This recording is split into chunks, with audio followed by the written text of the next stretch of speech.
Exercise 8.3 question number 2 show that इसमें first part है 1048 into 1023 degree into 1042 degree into 1067 degree is equal to 1। So इस first part में हम left hand side को evaluate करेंगे। इसकी वैल्यू है 1048 degree into 1023 degree into 1042 degree into 1067 degree. तो ऐसे केस में हमें हमेशा सबसे पहले देखना चाहिए कौन से एंगल्स का सम 90 डिग्री हो रहा है। तो फर्स्ट स्टेप हमारा होता है look for complementary angles. Look for complementary angles, जिन एंगल्स का सम 90 डिग्री हो। तो यहाँ पे 23 और 67 को हम देखें तो इनका सम 90 डिग्री है और 48 और 42 इन दोनों का सम 90 डिग्री है। तो जब भी 90 डिग्री का कॉम्बिनेशन मिल जाए तो उनमें से किसी एक एंगल को हमें चेंज करना है। सो ये पहला तो मैंने 1048 ही रहने दिया, इनटू दूसरा एंगल को भी सेम रखा 1023। तो दोनों पार्ट में एक एक एंगल हमने कांस्टेंट रखे।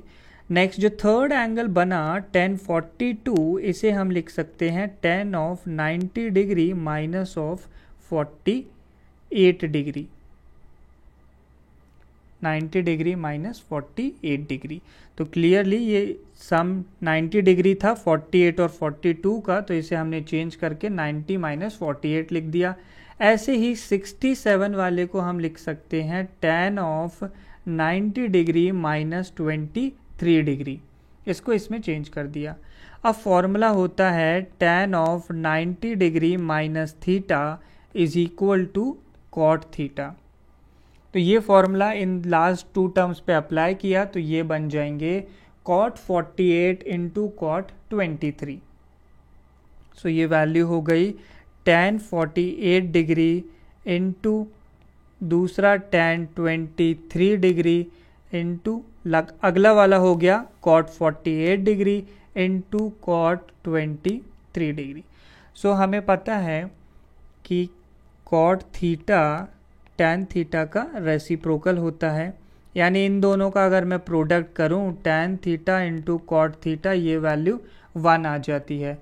सो 1048 इंटू कॉट 48 डिग्री ये वैल्यू हो गई 1 और 1023 डिग्री इंटू कॉट 23 डिग्री ये वैल्यू भी हो गई 1।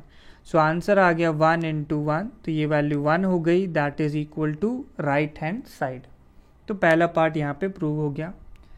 नेक्स्ट सेकंड पार्ट क्वेश्चन का हमें गिवन है cos 38 degree into cos 52 degree minus of next दिया हुआ है sin 38 degree into sin 52 degree is equal to 0।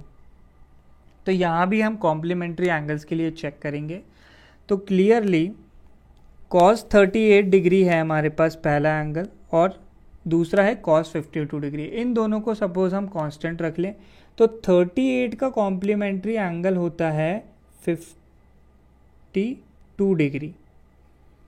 38 का कॉम्प्लीमेंट्री एंगल होता है 52 डिग्री। इन दोनों का अगर हम सम करेंगे तो हमें 90 मिलता है। ऐसे ही 50 डिग्री का कॉम्प्लीमेंट्री होता है 38 डिग्री। तो लेफ्ट हैंड साइड को हम लिख सकते हैं, cos के टर्म्स हमने सेम रखे cos 38 into cos 52 minus of sin 38 को मैं लिख सकता हूँ sin of 90 degree minus 52 degree into next sin 52 को हम लिख सकते हैं sin of 90 degree minus 38 degree. So ये sin ऑफ 90 माइनस थीटा की फॉर्म बन गई है। sin 90 minus theta cos theta के इक्वल होता है। तो sin 90 माइनस 52 ये हो जाएगा cos 52 और sin 90 माइनस 38 हो जाएगा cos 38। तो ये बन गया cos 38 into cos 52 degree minus of cos 38 degree into cos 52 degree. तो ये दोनों टर्म सेम बन गए तो सब्ट्रैक्ट होकर आंसर आ गया 0, that is equal to right hand side.